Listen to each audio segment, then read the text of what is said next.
বুঝে নেবে ভারত নাক গলাবে না। এটা ভারত বাংলাদেশের ইস্যু নয় সিদ্দিকুল্লাহ সাহেব, এটা সনাতনীদের অস্তিত্ব রক্ষার লড়াই। বিধানসভায় অন রেকর্ড দাঁড়িয়ে সিদ্দিকুল্লাহ চৌধুরী বলছেন, ভাবতে পারেন কোন বিধানসভায় আমরা আছি এই রাজ্যে, বলছে আপনাদের দো হাম দো হামারা দো, মানে আমাদের হিন্দুদের, আর আমাদের হাম দো হামারা চার। আজকে এই কথা বলছেন। আরেক মন্ত্রী তো গুণের নিধি জনাব ফিরহাদ হাকিম, কখনো দাওয়াতে ইসলাম, সব আপনারা দুর্ভাগ্যশীল, উনি একমাত্র সৌভাগ্যবান, কারণ উনি উনার ধর্মে জন্মগ্রহণ করেছেন। কখনো 50% লোককে উর্দু শেখাবে, উর্দুতে কথা বলবে, কখনো বলছে ভারতে 17, আমরা এখানে 33, আমরা জনসংখ্যায় মেজরিটি হব। কি ভয়ঙ্কর! তাই সমাধান তো একটাই, যে সমাধান আপনাদের সামনে আমি দাঁড়িয়ে আছি। 2021 বিধানসভার ভোট, আমি ভারতীয় জনতা পার্টিতে নবাগত। আমাকে আমার দল বলল, আগে মমতা ব্যানার্জি বলল 18ই জানুয়ারি 2021 যে আমি নন্দীগ্রামে দাঁড়াবো। ভবানীপুর আমার বড় বোন, আর এটা আমার মেজ বোন না ছোট বোন, আমি এখানে দাঁড়াবো। কেন দাঁড়াবেন উনি? কারণ ওখানে 26% মুসলমান ভোট।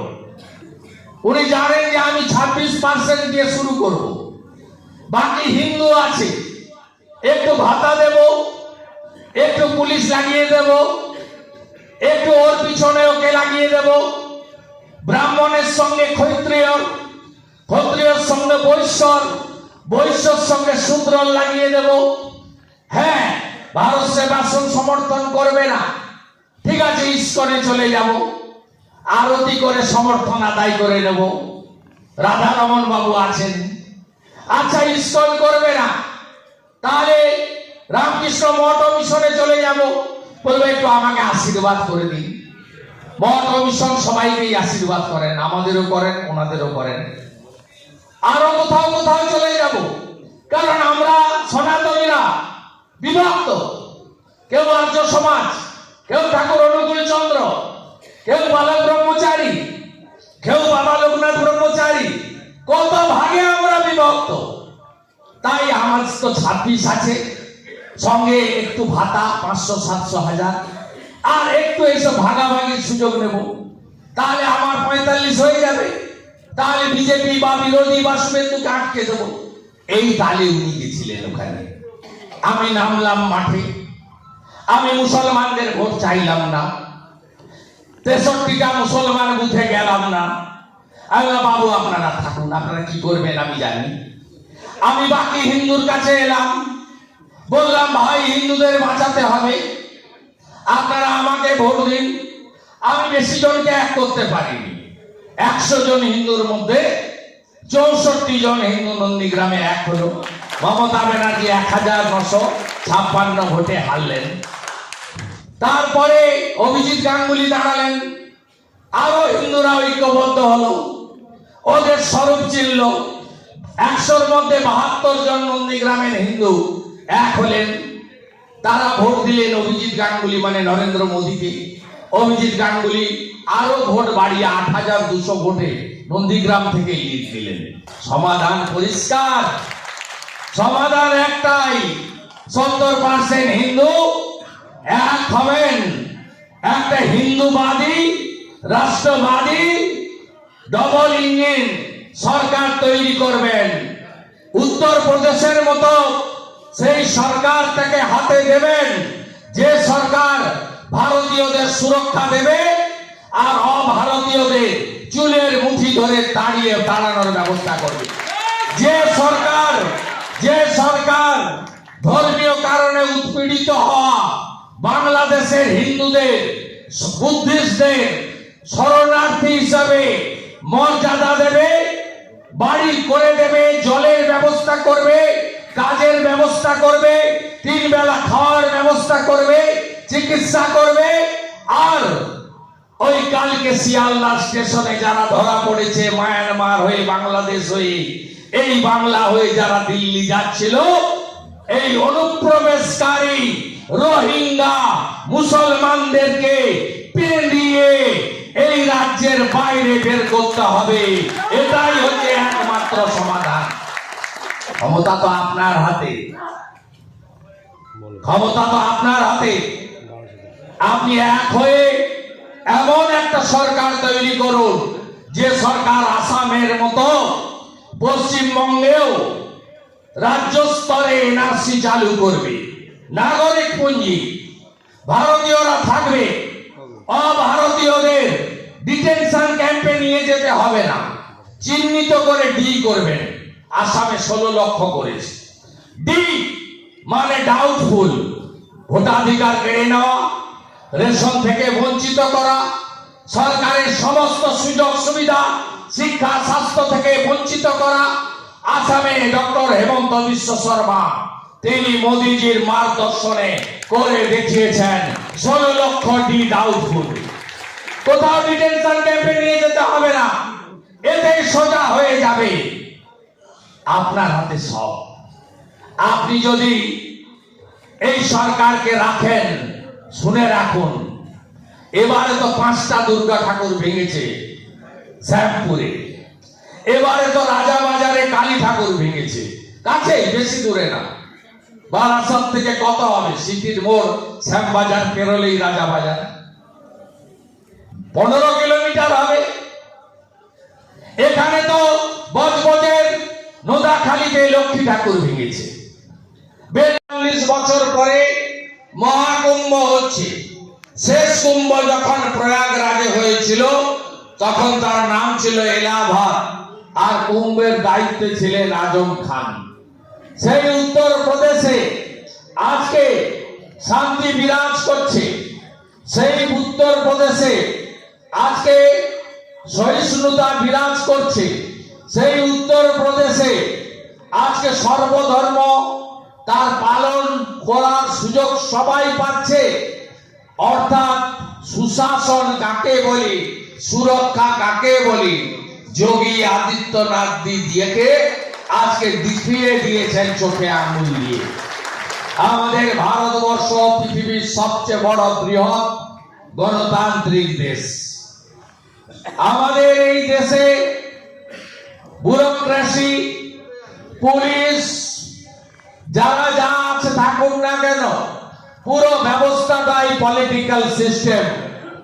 ডক্টর বাবা সাহেব আম্বেদকরের সংবিধান এটা আমাদের দিয়ে গেছেন।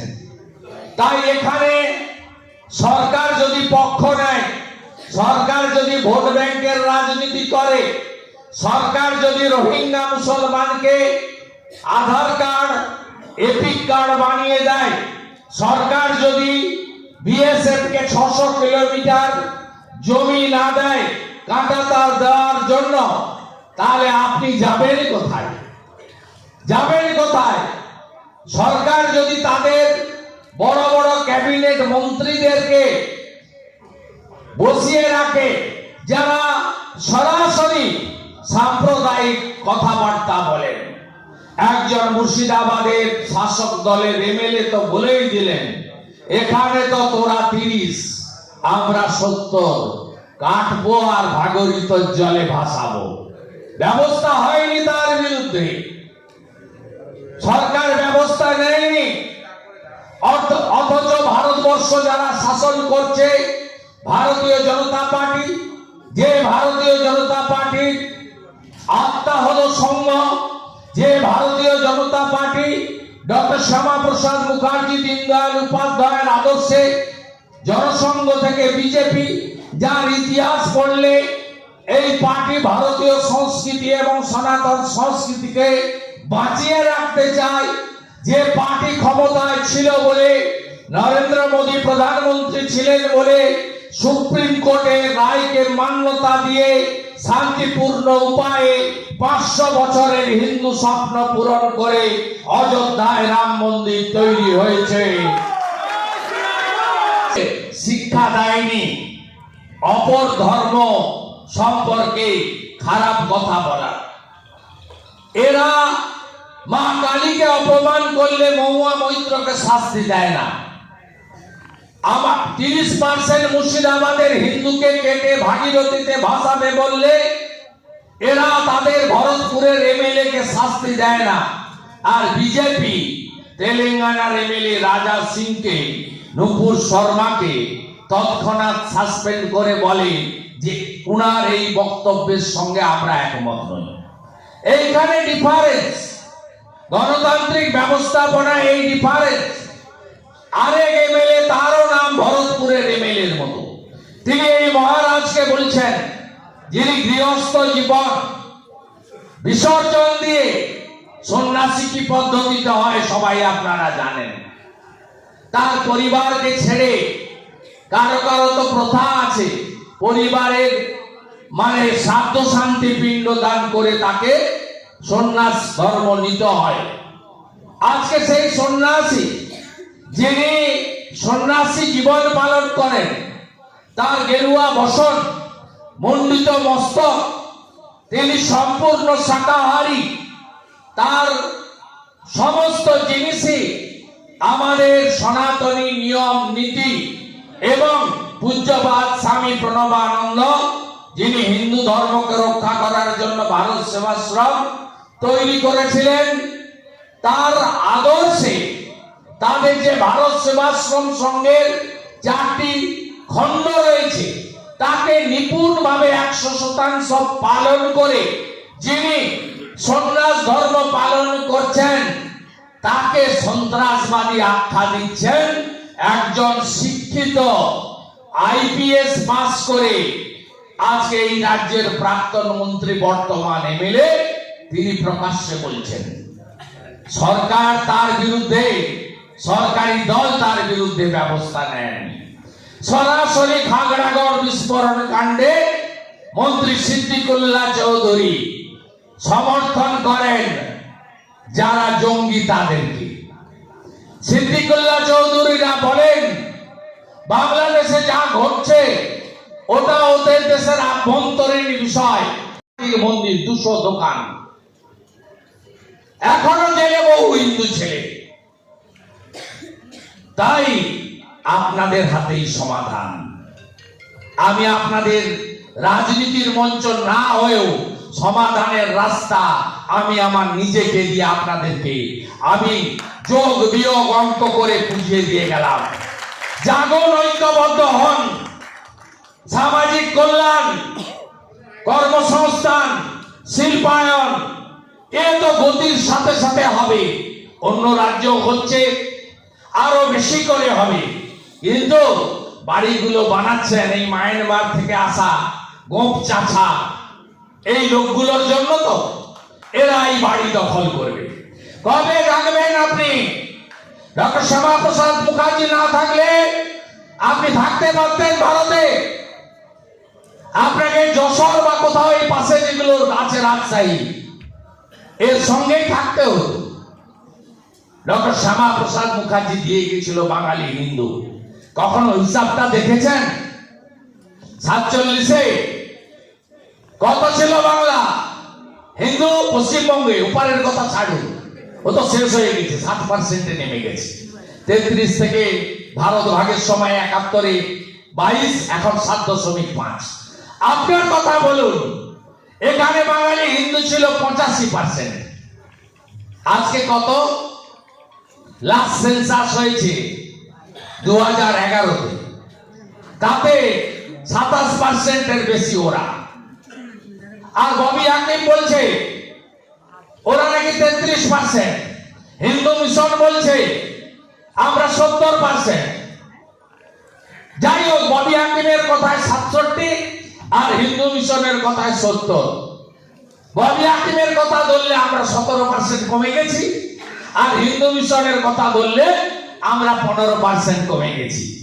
আমি আপনাকে বলে গেলাম, এই সিদ্দিকুল্লাহ, এই জাভেদ খান, এই শাহজাহান, এই ফিরাদ হাকিম, এই হুমায়ুন কবিরদের সরকারটা যদি থাকে 31-এর পরে আর কিছু করতে হবে না। মোহন মাঝির উড়িষ্যা নইলে মানিক সার ত্রিপুরা নইলে হেমন্ত বিশ্ব শর্মার আসামে যাওয়ার জন্য এখন থেকে ব্যাগ গুছান পশ্চিমবঙ্গের বাঙালি হিন্দু। আপনারা জাগুন, শুধু বাংলাদেশের পাশে থাকা না, এপারেও যাতে আমরা একটা রাষ্ট্রবাদী হিন্দুত্ববাদী সরকার তৈরি করতে পারি, তার উদ্যোগ বাঙালি হিন্দুদের নিতে হবে। ধর্ম রক্ষিত বিজেপি সিপিএম তৃণমূলের কমিটি থাকবে গ্রামে, সঙ্গে থাকবে ধর্ম রক্ষা কমিটি। এটাই হবে একমাত্র বাঁচার পথ। जो हिंदू हित में काम करेगा 26 साल बंगाल में वही राज करेगा। এই মন্ত্রের সাথে আপনারা লড়বেন। আপনাদের সেবক, আপনাদের ভাই বন্ধু শুভেন্দু আপনাদের সাথে আছে। ভারত যে আমাদের সিএ তাকে কার্যকর তো করেছে নরেন্দ্র মোদীজি, অমিত শাহজি, আর একটু সরলীকরণ, সেটাও নিশ্চিতভাবে পৃথিবীর হিন্দু হৃদয় সম্রাট নরেন্দ্র দামোদর দাস মোদীর নেতৃত্বে, যিনি কাশ্মীরকে সোজা করেছেন, যিনি ডক্টর শ্যামাপ্রসাদ মুখার্জির স্বপ্ন পূরণ করে 370 এবং 35 হাঁটিয়ে দিয়েছেন, অমিত শাহজি করেছেন। এই বড় ইস্যু আমি আপনাদের কাছে বলবো, সরসঙ্গ চালক পূজ্যপাদ মোহন ভাগবতজি বিজয়া দশমীর যে বাৎসরিক র্যালিতে এবারে একটা আহ্বান জানিয়েছিলেন গোটা পৃথিবীর হিন্দুদের, বাংলাদেশের হিন্দুদের পাশে দাঁড়ানো উচিত। সেই কাজ আমরা আমাদের সীমাবদ্ধ ক্ষমতার মধ্যে দাঁড়িয়ে এপার থেকে করেছি, আপনাদেরকেও করতে হবে এবং সবাইকে বাংলাদেশের পীড়িত, নির্যাতিত, বঞ্চিত, আক্রান্ত তাদের পাশে আমাদের সকলে দাঁড়ানো উচিত। আমরা যদি প্রকৃত হিন্দু হয়ে থাকি এবং আমরা যদি সনাতনকে বাঁচিয়ে রাখতে চাই, এই লড়াইটা শুধুমাত্র হিন্দুত্বের লড়াই নয়, এই লড়াইটা হিন্দুদের অস্তিত্ব রক্ষার লড়াই। আমরা শুধু বাংলাদেশ কেন, এপার বাংলায় আমরা কেমন আছি, এপার বাংলায় আমরা হিন্দুরা বিপন্ন। আপনারা জানেন যে আমি বর্তমান শাসক দলে অনেক গুরুত্বপূর্ণ জায়গায় ছিলাম, প্রশাসনিক এবং দলগতভাবে। আমি তারা আমাকে তাড়ায়নি, আমাকে তারা ধরে রাখার চেষ্টা করেছেন শেষ দিন পর্যন্ত, 1 ডিসেম্বর 2020 পর্যন্ত। আমি ওই দলকে পরিত্যাগ করেছি। তার মধ্যে অন্য কারণগুলির মধ্যে সবচেয়ে বড় কারণ যেটি ছিল সেটা হচ্ছে অ্যাপিজমেন্ট, তুষ্টিকরণ, তোষণের রাজনীতি বিরোধিতা করার জন্য।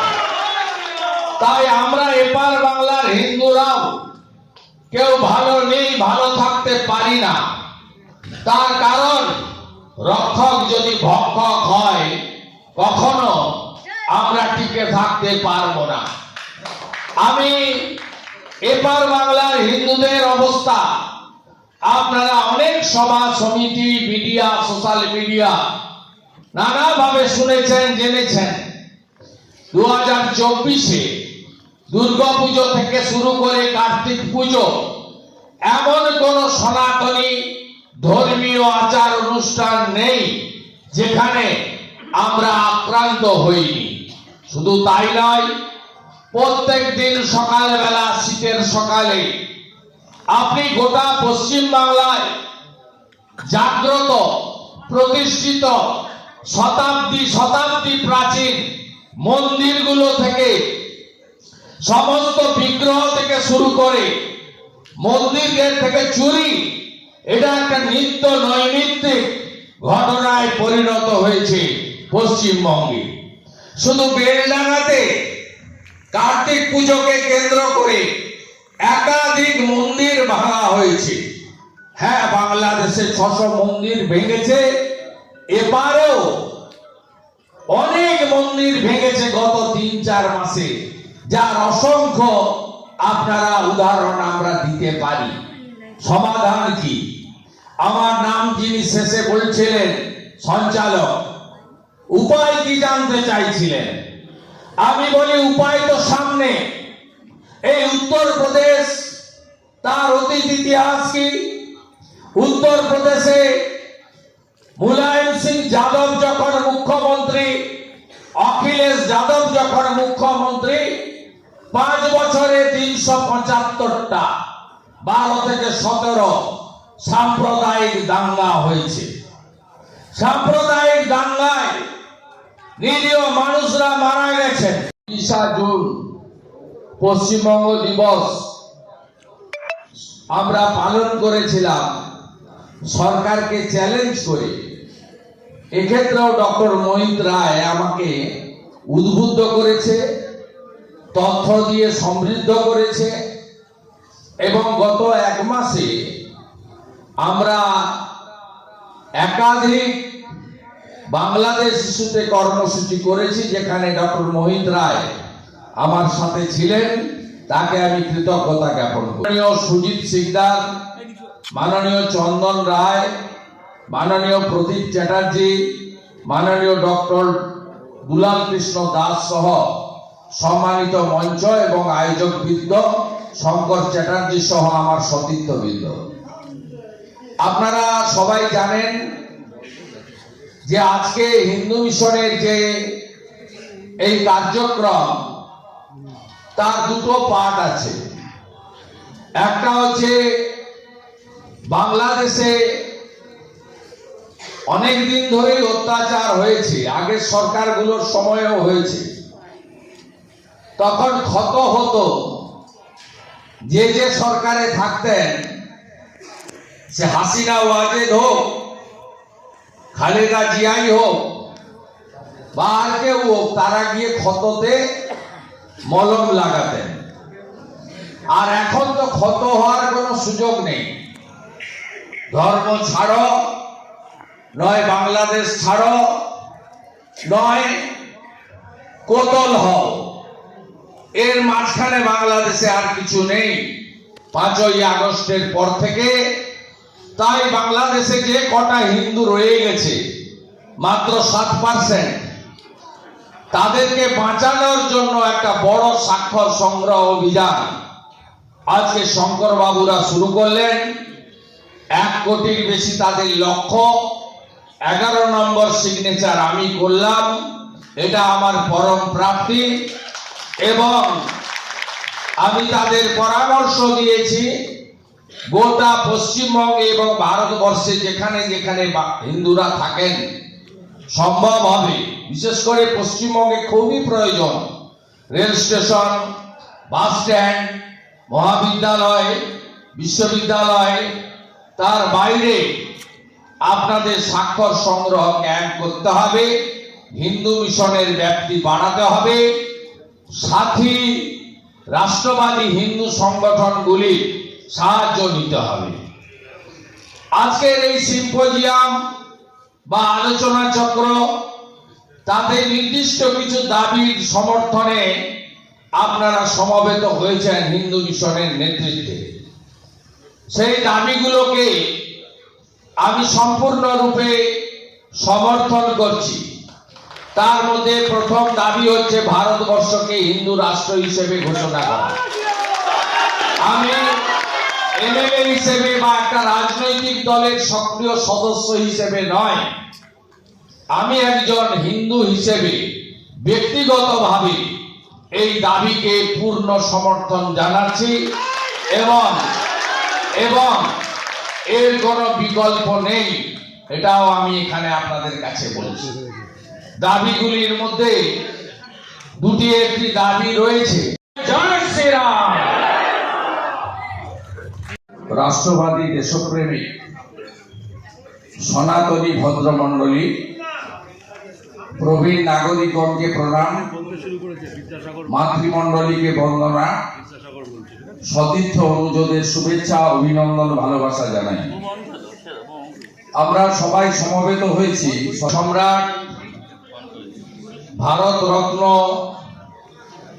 এবং বাংলার প্রাতঃস্মরণীয় ব্যক্তিত্বকে পুষ্পার্ঘ নিবেদন করে প্রণাম জানিয়ে এই মহতী কর্মসূচি শুরু করেছেন এই মিশনের সভাপতি অ্যাডভোকেট প্রবীণ সিনিয়র সিটিজেন মান্যবর শঙ্করলাল দাস মহোদয়। আমি ওনাকে শ্রদ্ধা এবং প্রণাম জানাই। আমার সঙ্গে মিশনের সঙ্গে আমার সাক্ষাতের বা মেলবন্ধনের ক্ষেত্রে যারা গুরুত্বপূর্ণ ভূমিকা নিলেন, স্বামী প্রদীপ্তানন্দ মহারাজজি, তিনি আমার কাছে গেছিলেন আমার সরকারি কার্যালয়ে বেশ কিছুদিন আগে। তিনি আমাকে বলেছিলেন আপনি গিয়ে একবার সাক্ষাৎ করে আসবেন। তারপরে আমার নীলগঞ্জে একটি প্রোগ্রাম রয়েছে সনাতনী হিন্দুদের, সেই প্রোগ্রামের শিডিউলের মধ্যে এখানে আসার ক্ষেত্রে শিক্ষাবিদ, রাষ্ট্রবাদী প্রচারক মান্যবর ডক্টর জিষ্ণু বসু, তিনি আমাকে একাধিক হোয়াটসঅ্যাপ মেসেজ করে এই কর্মসূচিতে আসার সুযোগ করে দিয়েছেন। তাই তাদের দুজনের কাছে আমি কৃতজ্ঞতা এবং ধন্যবাদ জ্ঞাপন করি। মঞ্চে মান্যবর ডক্টর মোহিত রায় রয়েছেন, তিনি তার বক্তব্য রেখেছেন।